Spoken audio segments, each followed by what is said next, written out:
শুরু হচ্ছে সুরায় রাফার লেখা উপন্যাস আমি শুধু চেয়েছি তোমায়। সূর্যের তেজ নিষ্ক্রিয়, আকাশ জুড়ে ধূসর মেঘের উদ্ভাসন। খানিক বাদে বাদে দিবালোকের দিগন্তে তেজরা হয়ে প্রস্ফুটিত হচ্ছে বিজলির উজ্জ্বল দ্যুতি। পরপরই বজ্রপাতের প্রকম্পনে ভাঙছে আকাশ। হুট করেই মর্জি পাল্টে হাস্যোজ্জ্বল প্রকৃতি যেন ধারণ করছে এক বিধ্বংসী দানবীয় রূপ। ঈশানের দোতলা বাড়ির আবহাওয়া তার ব্যতিক্রম নয়। একদল রাশিয়ান মাফিয়া সৈন্যদের সশস্ত্র অবস্থান যেন হুট করেই পাল্টে দিয়েছে চিরাচরিত বাসস্থানের স্বকীয়তা। থমথমে গুমট চারিপাশ, যেন পরাক্রমশালী নির্ভীক সম্রাটের অশুভ আগ্রাসনে ধরাশায়ী ভূখণ্ড। এক পা এদিক ওদিক হলেই আরম্ভ হবে হত্যাযজ্ঞ, রক্তাভ লালিমায় প্লাবিত হবে ধারিত্রী। ঘণ্টার পর ঘণ্টা মূর্তিমান হয়ে সবস্থানে দাঁড়িয়ে রয়েছেন রোকেয়া প্রাচী। কোন এক অযাচিত আশঙ্কায় বিন্দু বিন্দু ঘামে সিক্ত হয়েছে তার উজ্জ্বলাভ গমরঙ্গা ললাটদেশ। মাথার অগ্রভাগে রিভলভারের নলের সুস্পষ্ট অস্তিত্ব, যার দরুন শারীরিক নড়াচড়া তো দূরে থাক, ঠোঁট নাড়িয়ে সামান্য কোনো বাক্য নির্গমন করারও স্পর্ধা হয়নি তার। বসার ঘরের অপর প্রান্তের সোফায় মুখ কাচুমাচু করে নির্বিকার বসে রয়েছেন দেবরা। তার কুচকানো চামড়ার আড়ালে ঢাকা পড়ে যাওয়া ঝাপসা টলমলে নয়ন জুড়ে কুণ্ঠার আস্ফালন। যদিও দেবরার মাথায় বন্দুক ঠেকোয়নি কেউই। দুজন কালো পোশাকধারী এসে দুপাশে দাঁড়িয়েছে শুধু। তবুও মেয়ের এহেন ধরাশায়ী পরিস্থিতি তার বুদ্ধিদীপ্ত অন্তরটাকে কাঁপিয়ে তুলছে ক্ষণে ক্ষণে। শুনশান নীরবতায় আশঙ্কার পারদ বেড়েই চলেছে ক্রমাগত। রোকেয়ার মস্তিষ্কে রিভলভার ধরে রাখা অবস্থাতেই দোতলায় দৃষ্টিপাত করে আছে তুষার। তার তির্যক চাহনি ঈশানের ছোট্ট ঘরের পানে নিবদ্ধ। মুহূর্তটা রহস্যময়, সেই সঙ্গে আশঙ্কাজনক। এরিসিওভানের ভরসা নেই, তার বিধ্বংসী প্রতিক্রিয়া যে প্রলয়ের চাইতেও বহুগুণ মারাত্মক। আরে আরে, এসব কি? বহুক্ষণের ভয়াবহ নিস্তব্ধতার ভাঙন ধরল আচানক। এক সুকণ্ঠী রমণীর চলন আওয়াজে সুঢৌল কপালখানি মুহূর্তেই বেঁকে গেল মূর্তিমানবের। মুখাবয়ব জুড়ে প্রগ্রহ হলো থমথমে অভিব্যক্তি। চকিতে ঘাড় ফিরিয়ে পেছনে দৃষ্টিপাত করল সে। তার দৃষ্টি অনুকরণ করেই তরতরিয়ে ঘরের পানে অগ্রসর হলো নিঝুম। মাথার চুল, কাঁধের টোটপেক থেকে শুরু করে সমগ্র শরীরে তার ঝিরিঝিরি বৃষ্টির ছাট। সেসবে বিন্দু পরিমাণ তোয়াক্কা না করে তুষারের কুচকানো ললাট দেশে কঠোর দৃষ্টি নিক্ষেপ করল মেয়েটা। গলার আওয়াজে দৃঢ়তা টেনে ঝাঁঝিয়ে উঠে বলল, কি করছেন আপনি এসব? কিভাবে একজন বয়োজ্যেষ্ঠ মানুষের মাথায় বন্দুক ঠেকিয়ে রেখেছেন? আপনার কোনো মানবতা নেই? দৃষ্টি ঘুরিয়ে দাঁতে দাঁত পিষল তুষার। বিরক্তির স্বরে আওড়ালো, এসে গেছে মিস পকর পকর। শব্দটা অস্পষ্ট হলেও শুনতে বিন্দু পরিমাণ অসুবিধা হলো না নিঝুমের। ফলস্বরূপ তৎক্ষণাৎ প্রত্যুত্তরের সহিত ধ্বনিত হলো, আপনি কি তুর্য ভাইয়ের কাছ থেকে ট্রেনিং নেন নাকি? কিন্তু উনি তো সুপারস্টার মাহিনের অ্যাসিস্ট্যান্ট, আর আপনি তো দেখছি জলজন্ত এক ভিলেন। কথা নেই বার্তা নেই, যার তার কপালে বন্দুক ঠুকে দিচ্ছেন। এমন একটা উদ্বেগপূর্ণ মুহূর্তে মেয়েটার শিশুসুলভ কোনো কথাই কর্ণগোচর হলো না তুষারের। উল্টো ভীষণ বিরক্তি হয়ে দাঁতে দাঁত পিষল সে। তিরিক্ষে আওয়াজে বলে উঠল, জাস্ট শ্যাট আপ। যেখান থেকে এসেছো সোজা ঘুরে সেখানে ফিরে যাও, কুইক। ফিরে যাবো মানে? আপনি আন্টির মাথা থেকে বন্দুক সরান আগে। হেয়ালি পেয়েছেন নাকি? ঘাড় ঘুরিয়ে নিঝুমের পানে পূর্ণ দৃষ্টি নিক্ষেপ করল তুষার। কুচকুচে কালো নেত্রগহ্বরে অকৃত্রিম অগ্নিস্ফুলিঙ্গ ধরে রেখে অত্যন্ত রূঢ় স্বরে বলল, দিস ইজ মাই প্রফেশন। আমার কাজে ব্যাঘাত ঘটাতে চাইলে বুলেট বিদ্ধ করে তোমার ওই ছোট্ট মস্তিষ্কটা উড়িয়ে দিতেও দুবার ভাববো না আমি। কিছুটা কৌতূহল আর অনেকটা আশঙ্কায় হতচকিত হয়ে ওঠে দুনয়ন। শুষ্ক একটা ঢোক গেলে বিহলিত স্বরে নিঝুম শোধায়, প্রফেশন মানে? কে আপনি? আশ্চর্য দৃষ্টে ঘরের চারিদিকে এক পল চোখ বুলালো নিঝুম। ঘরময় কালো পোশাকধারী সশস্ত্র বাহিনীর অস্তিত্ব, যাদের দৃষ্টিতে ঘনীভূত হয়েছে অদ্ভুত অশুভ আগ্রাসন। ফের শুষ্ক ঢোক গলাৎকরণ করে অস্ফুটে ঠোঁট নাড়ালো মেয়েটা। আপনি কি সত্যি ভিলেন? তুষারের প্রত্যুত্তরে চুপসে যাওয়া হৃদয়টা ছলকে উঠল অকস্মাৎ। মাত্রাতিরিক্ত কুণ্ঠায় এলোমেলো হয়ে নেতিয়ে গেল অনুভূতির মাতন। অধর গলিয়ে বেরিয়ে এলো অভিমানী কণ্ঠস্বর, কিন্তু আপনি এখানে কি করছেন? আর ইস্যু কোথায়? এখানে কেন এসেছ? উল্টো প্রশ্ন ছুড়ল তুষার। ভীতিকর স্বরে নিঝুম জানালো, বেশ কিছুদিন হলো ইস্যু মার্কেটে যাচ্ছে না, ওর ফোনটাও বন্ধ, তাই খোঁজ নিতে এসেছি। মেয়েটার নির্লিপ্ত স্বীকারোক্তি এক মুহূর্ত ভাবালো তুষারকে। অচিরে তার বুক চিরে বেরিয়ে এলো ভারী এক গুমট দীর্ঘশ্বাস। তুষারের বেমালুম নীরবতায় কিয়ৎক্ষণের সংকীর্ণতার ইতি ঘটালো নিঝুম। খানিক আগ বাড়িয়ে ভয়ার্ত স্বরে বলে উঠল, আপনি প্লিজ বন্দুকটা নামান, আন্টিকে আতঙ্কিত দেখাচ্ছে। দেখুন এই ঠান্ডা আবহাওয়ার মাঝেও ওখানে দরদরিয়ে ঘামছেন নানি। নিঝুমের ইশারা অনুসরণ করে দেবরার পানে দৃষ্টিপাত করে তুষার। কুণ্ঠিত বৃদ্ধাকে দেখেও ভাবলেশহীন নির্দয়তার অভিব্যক্তি। একই ভঙ্গিমায় ঘুরে তাকালো ফির। জড়সড় আড়ষ্ট চাহনিটুকু নির্দ্বিধায় এড়িয়ে গিয়ে কেবল থমথমে আওয়াজে উচ্চারণ করল, ইডিয়েট। প্রত্যুত্তরে নিঝুম কিছু বলবে তার আগেই সকলের দৃষ্টি ভেদ করলো অজ্ঞাত এক দৃশ্যপট। দোতলার সিঁড়ি ভেঙে নিস্তব্ধ কদমে আগমন ঘটালো মাফিয়া বস। তার শক্ত পেশিবহুল বাহু দুটো অতি সন্তর্পণে আঁকড়ে ধরে রেখেছে নাজুক রমণীর ছোট্ট অসার শরীরটাকে। মাস্ক পরিহিত লোকটার প্রশস্ত বক্ষ মাঝে ভেঙে চড়ে পড়ে আছে চেতনাহীন ঈশানী। অরণ্যকে আগে কখনো দেখেনি নিঝুম, যার দরুন খেয়াল করল না বিশেষ। আপাতত ওর পূর্ণ মনোযোগ স্থির হয়েছে অবচেতন মেয়েটার রুগ্ন শরীরখানিতে। শরীরে উড়নার উপস্থিতি নেই। জুতাবিহীন মোমনরম ফর্সা পা দুটোতে ছোপ ছোপ রক্তের দাগ সুস্পষ্ট। ঈশানীর এহেন নিদারুণ নির্জীবতায় উদ্বিগ্ন হয়ে উঠল নিঝুম। অহেতুক ভাবনায় সময় অতিবাহিত না করে দ্রুত পদযুগলের সামনে অগ্রসর হলো মেয়েটা। অক্ষিগহ্বরে আকাশসম দুশ্চিন্তা ধরে রেখে অস্ফুটেই ডেকে উঠল প্রাণের বান্ধবীকে, ইস্যু। দিশাহীন চিত্তে দুকদম এগোতে গিয়েও সরু কবজিটাতে সূক্ষ্ম পিছুটান অনুভূত হওয়ার দরুন আচানক থমকে গেল পদধ্বনি। কসকসে এক পুরুষালী করতল 5 আঙ্গুলের প্রগাঢ় বাঁধনে পেঁচিয়ে রেখেছে কবজিটা। ঘটনার আকস্মিকতায় পেছনে চাইল নিঝুম, অবলোকন করল মূর্তিমান মানবটির দ্বিধাহীন অভিব্যক্তি। অযাচিত এই স্পর্শটুকু অনুভূতির ঝড় তুলল বক্ষপিঞ্জরে। কয়েক মুহূর্তের জন্য পারিপার্শ্বিক সকল টানাপোড়েনের ইস্তফা ঘটিয়ে ভালো লাগায় বোধ হলো অন্তঃকরণ।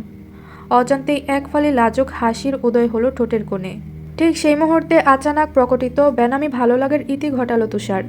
টান টান রুক্ষ আওয়াজে কঠোর আদেশ ছুড়ল সে, ডোন্ট মুভ। ভাঙল মতিভ্রম। তুষারের থেকে দৃষ্টি ফিরিয়ে ফের আগন্তুকের পানে চাইল নিঝুম।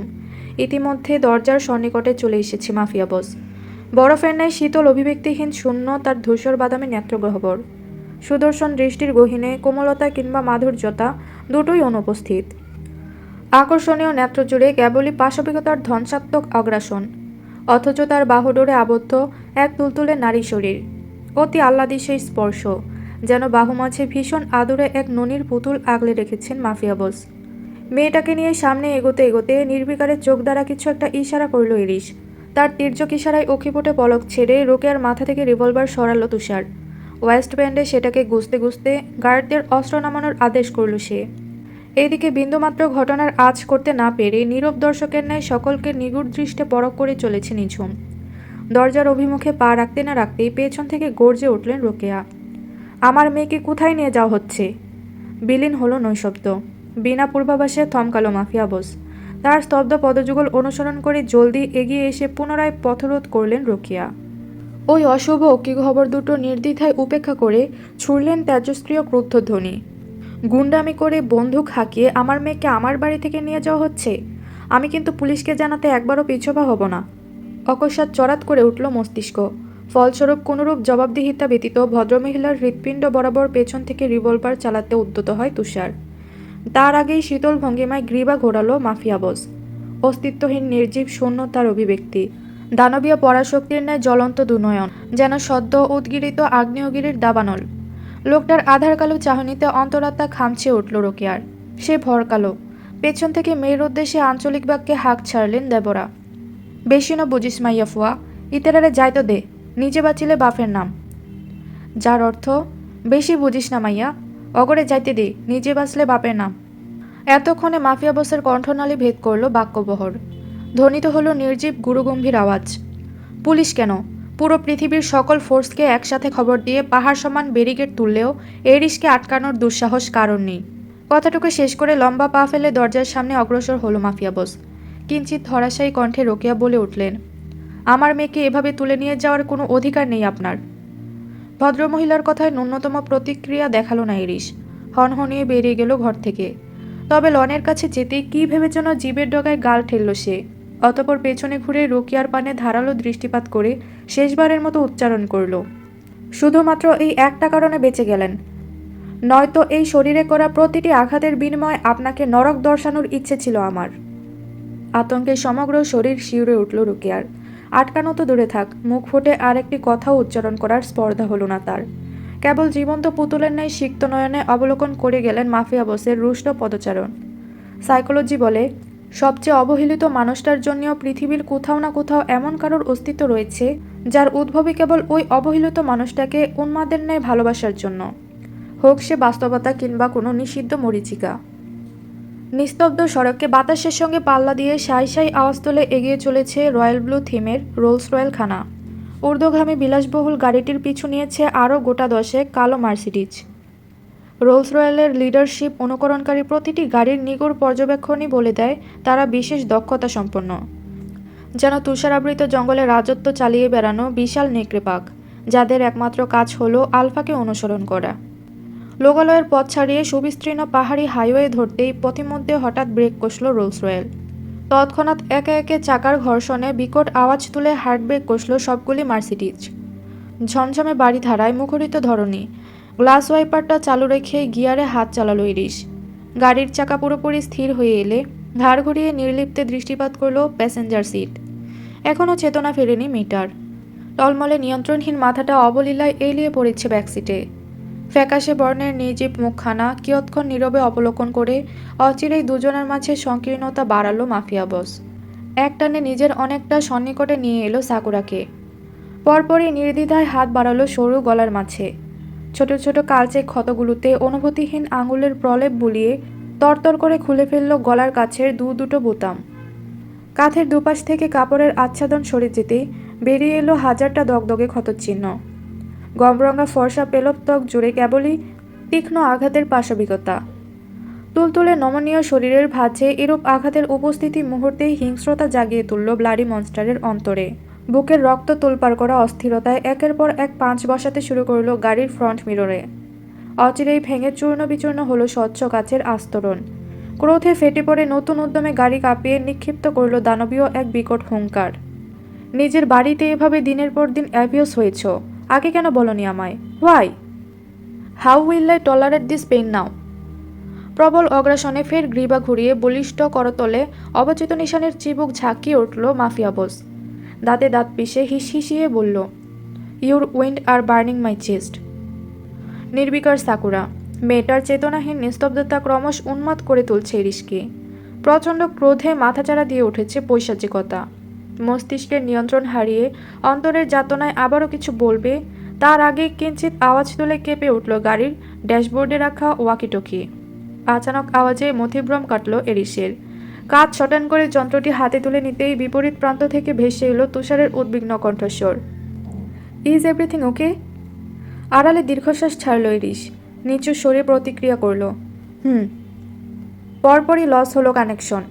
বিরক্ত হয়ে ওয়্যারলেস যন্ত্রটিকে ব্যাকসিটে ছুঁড়ে ফেলল এক ছটকায়। কষ্ট কিভাবে প্রকাশ করতে হয় জানে না ইরিশ। রুক্ষ হৃদয়টা যে তীব্র যাতনায় কাতরাচ্ছে সেটাও বোধহয় বোধগম্য নয় ওর। সহসা টালমাটাল চিত্তে গ্রীবা বাক্যে অবচেতন মেয়েটার উন্মুক্ত ত্বকের ভাঁজে নির্বিকারে অধর ছোঁয়ালো মাফিয়া বস।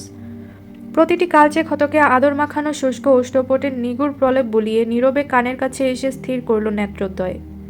সাকুরা রেশমের মতো সিল্কি চুলের মাঝে খড়খড়ে পুরুষালী আঙুলগুলো প্রতিস্থাপন করে শীতল আওয়াজে হিসহিসিয়ে বলে উঠল ব্লাডি মনস্টার, আমি জানি তুমি ঠিক নেই।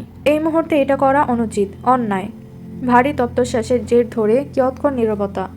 পরপরই ধ্বনিত হলো মাদকীয় এক গভীর হাসকিশোর।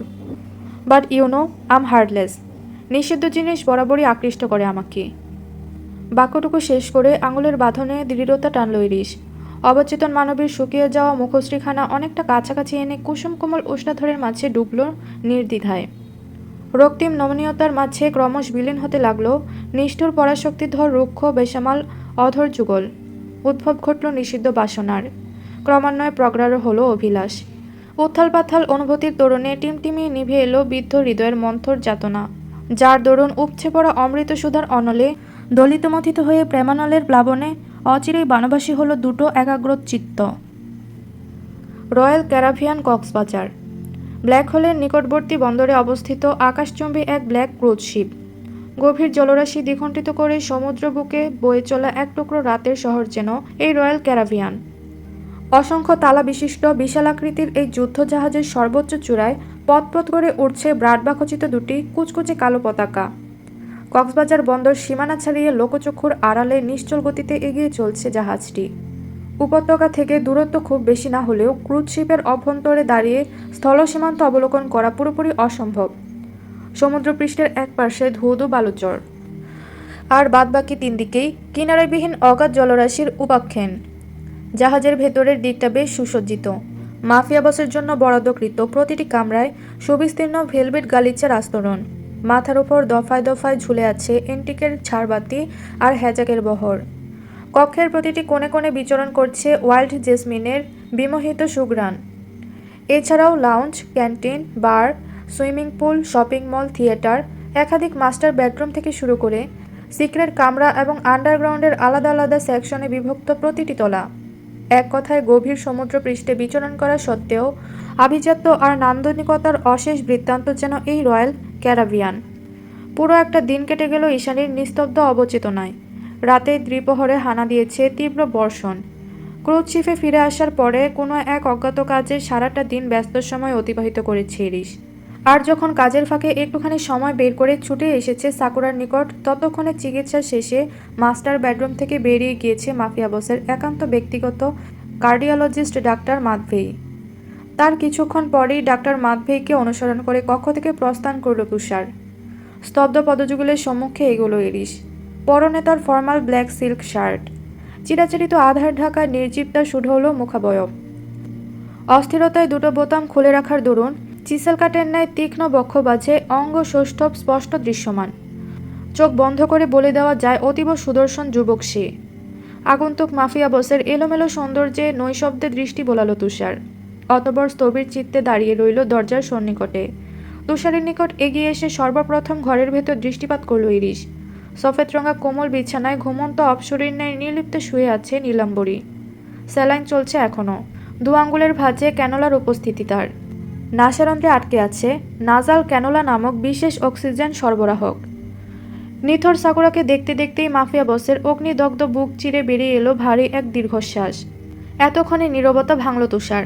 গভীর শ্বাস টেনে বলল, ডাক্তার মাদভেই সকালে আবার আসবেন। কি বলেছেন ডাক্তার? ওর জ্ঞান কখন ফিরবে? অতি শীঘ্রই। তবে কথার মাঝে কৌতূহল পেশ করে থমকালো তুষার। তৎক্ষণাৎ ওর পানে তীক্ষ্ণ দৃষ্টিপাত করল ইরিশ।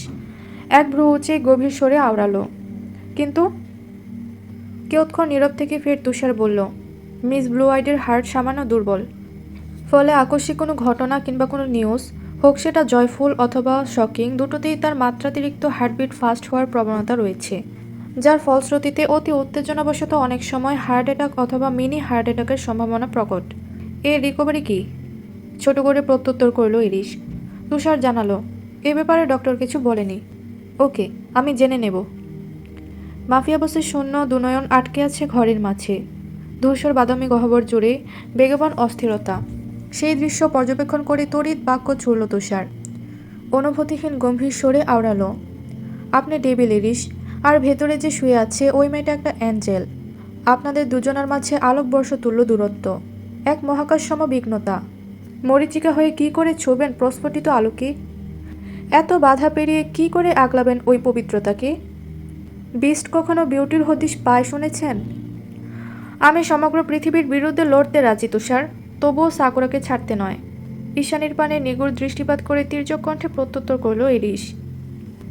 মাফিয়া বসের অনুভূতির দৃঢ়তায় থমকে গেল তুষার। কথা বাড়ানোর সুযোগ হলো না আর। ফলস্বরূপ ঘাড় ঘুরিয়ে প্রস্থান করল নির্বিকারে। কারণ ও জানে, ইরিশ যখন একবার ভেবে নিয়েছে সাকুরা তার মানে সমগ্র পৃথিবী তোলপাড় করে হলেও সাকুরার পবিত্রতা সুরক্ষিত রাখার দায়িত্বটাও তার। বিনা বাক্যে বেশ অনেকটা পথ অতিক্রম করার পর অকস্মাৎ পিছু ডেকে ওঠে ইরিশ। চেহারায় পেশাদারিত্বের কঠোর অভিব্যক্তি টেনে জিজ্ঞেস করে, রিয়ানার কোনো খোঁজ পেলে? পেছন ঘুরে নাসূচক মাথা নাড়ালো তুষার। হতাশাগ্রস্ত স্বরে জবাব দিল, এখনও না, তবে শীঘ্রই পেয়ে যাব। স্পাই টিম কর্মরত। অকিবুটে পলক ছেড়ে নির্বিঘ্ন প্রতিক্রিয়া জানালো ইরিশ। পরপরই তুষার বলে উঠল, একটা প্রশ্ন করব ইরিশ? শিওর। হঠাৎ স্থলসীমান্ত ত্যাগ করে ক্রুজ শিপে কেন শিফট করলেন? তপ্ত শ্বাস ছেড়ে পুনরায় অবচেতন মেয়েটার পানে দৃষ্টি ঘুরালো ইরিশ। শীতল কণ্ঠে জানালো, যখন তখন রাশিয়া ফিরতে হবে আমাকে, তাই রিস্ক নিতে চাইছি না। মাস্টারমাইন্ড তুষারের বুঝতে অসুবিধা হলো না মাফিয়া বসের দুশ্চিন্তার কারণ, যার দরুন বোধগম্য অভিব্যক্তিতে মাথা নাড়িয়ে নির্বিকারে প্রস্থান করল সে। ওদিকে তুষার চলে যেতেই নীরব পদচারণায় কক্ষের অভ্যন্তরে প্রবেশ করল মাফিয়া বস। ধীরে ধীরে অগ্রসর হয়ে গিয়ে বসল চেতনাহীন সাকুরার শিওরে। শূন্য চোখে ভর করেছে তার এক সমুদ্র অনুভূতির তোরণ। নির্দয় পাশবিক সত্তাটা গুটিয়ে গিয়েছে অন্তরে। বিনা বাক্যে নির্জীব শীতল হাতখানি অবাধে বিচরণ করল মেয়েটার সুশ্রী কপালে। এই নমনীয়তা, এই পবিত্রতা, এই নাজুকতাটুকু বারংবার দিশেহারা করে তোলে মাফিয়া বসটাকে।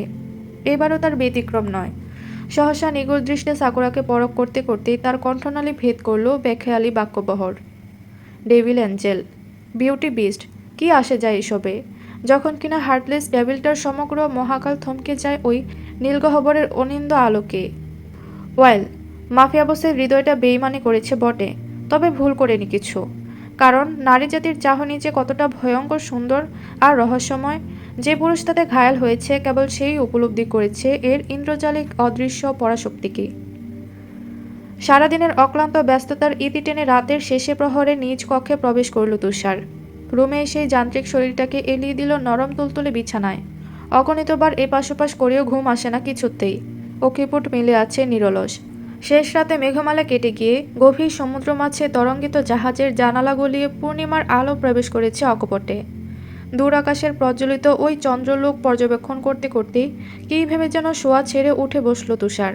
হাতের কাছে ল্যাপটপ, ফোন, ওয়াকিটকি সহ আরও অনেক আধুনিক প্রযুক্তি থাকা সত্ত্বেও বিছানা ছেড়ে এগিয়ে গেল অ্যানালগ ফ্ল্যাক্স মেশিনটার নিকট। বাহ্যিক দিক দিয়ে যন্ত্রটি অ্যানালগ হলেও প্রযুক্তির কল্যাণে 5G ক্ষমতাসম্পন্ন দক্ষতা এর, যার দরুন স্মার্টফোনের চেয়ে কোনো অংশে কম নয় যান্ত্রিক পারদর্শিতা। মাফিয়া পেন্টহাউসে যোগাযোগের একমাত্র মাধ্যম এই ফ্ল্যাক্স মেশিন। আন্ডারওয়ার্ল্ডের সব রকম গোপনীয় তথ্য আদান প্রদানে ব্যবহৃত হয় এটি। তাই তো পৃথিবী থেকে যন্ত্রটি বহু আগে বিলুপ্ত হলেও মাফিয়াদের নিষিদ্ধ জগতে এর কার্যক্রম আজও অবিরত। প্রথমে হাঁটু ভেঙে ফ্ল্যাক্স মেশিনটার সামনে গিয়ে বসল তুষার। অতঃপর দ্বিধাগ্রস্ত আঙ্গুল নাড়িয়ে টাইপ করতে শুরু করলো। বহুদিন হলো ফ্ল্যাক্স পাঠাচ্ছ না, ঠিক আছো তো তুমি?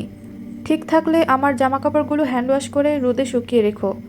এখানে ড্রয়ারে শুকানো কাপড় চোপড় ব্যবহার করতে বড্ড ইরিটেটিং ফিল হয় আমার। তাই তো একটা পোশাক একবারের বেশি পরতে পারছি না।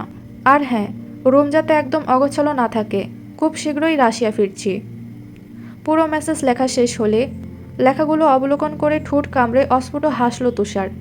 অতঃপর সেকেন্ডের মাথায় নিজের চিরাচরিত থমথমে সত্তায় ফিরে এসে স্যান্ড বাটনে ক্লিক করে জলদি পায়ে ফিরে গেল বিছানায়। Python paradise, Russia. সন্ধ্যা আকাশে চাঁদের আস্ফালন। শীতের তীব্রতা কমে এসেছে ইদানিং, যার দরুন প্রাণ ফিরে পেয়েছে তুষার আচ্ছাদিত নির্জীব জঙ্গলটা। বেড়েছে জংলা পশুদের আনাগোনা। রাত বাড়ার সঙ্গে সঙ্গে সুউচ্চ পেন্টহাউসের প্রতিটি কাচের দেয়াল ভেদ করে জঙ্গল ছাপিয়ে ধেয়ে আসে নিশাচর প্রাণীকুলের নিরলস হাউলিং। অন্যান্য দিন বন্যপ্রাণীর হাউলিং ভেসে এলেই প্রতিটি দরজা জানালার কাচ লাগিয়ে দেয় ফ্লোরা। তবে আজ চিরাচরিত অভ্যেসে ব্যতিক্রম ঘটেছে কিছুটা। সকাল থেকে শরীরটা ভালো নেই ওর, জ্বর লাগছে ভীষণ। ফলস্বরূপ সন্ধ্যা অবধি দরজা আটকে বিশ্রাম নিয়েছে নিজের ঘরে। তবে লাউঞ্জ থেকে ফ্ল্যাক্স মেশিনটার ভাইব্রেট আওয়াজ হতেই আর শুয়ে থাকতে পারল না রুশকন্যা। হৃদয়ের নাজুক উৎকণ্ঠায় উঠে পড়ল ক্লান্তি ছাপিয়ে। কোনো মতে ফ্রকটা ঠিকঠাক করে দরজা খুলে বেরিয়ে এলো ঊর্ধ্বশ্বাসে। কিন্তু লাউঞ্জের দৃশ্যপট আজ পুরোপুরি ভিন্ন। খুটখুটে তমসাচ্ছন্ন চারিদিক, স্টাফদের উপস্থিতি শূন্য, পুরোপুরি ফাঁকা পেন্টহাউস। অকস্মাৎ এহেন বিরূপ আবহে ভ্রু কুচকাল ফ্লোরা।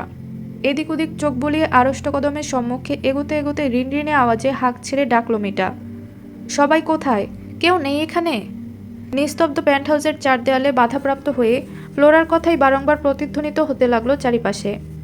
অন্ধকার ফাঁকা লাউঞ্জে নিজের কণ্ঠস্বরের প্রতিধ্বনিতে নিজেই কম্পিত হয়ে উঠল ভীত সন্ত্রস্ত মেয়েটা।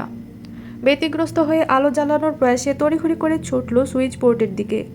তবে আগ্রাসী আধারের প্রখরতায় গুলিয়ে গেল গতিপথ। বিস্তৃত আসবাবের সঙ্গে ধাক্কাপ্রাপ্ত হয়ে পিছিয়ে এলো কয়েক কদম। ঠিক সেই মুহূর্তে নিয়ন্ত্রণ হারিয়ে অসাবধানতায় মেয়েটার পিঠ গিয়ে ঠেকল পুরুষালী এক শক্ত শরীরের সান্নিধ্যে। ঘুটঘুটে তমসাচ্ছন্ন ঘরে অকস্মাৎ কারোর উপস্থিতি অনুভব করে আতঙ্কে ধরফরিয়ে উঠল নাজুক চিত্ত। প্রচণ্ড ভয়ে কণ্ঠনালীর আওয়াজ লোপ পেয়েছে পুরোপুরি। অগত্যা ফ্যাঁসফেঁসে আওয়াজে ধ্বনিত হলো, কে কে? শরীরের খুব কাছে কানের লতিকা স্পর্শ করে হিসিয়ে অধর নাড়ালো আগন্তুক। প্রিন্সেস। পরপরই অনুভূত হলো ঠোঁট গলানো নৈশব্দিক এক কপট হাসির প্রসারণ। এইটুকুই ছিল আমি শুধু চেয়েছি তোমায় গল্পের পর্ব 39। ভিডিওটি ভালো লাগলে একটি লাইক দিবেন এবং পরবর্তী পর্বগুলো দেখতে চ্যানেলটি সাবস্ক্রাইব করে রাখবেন।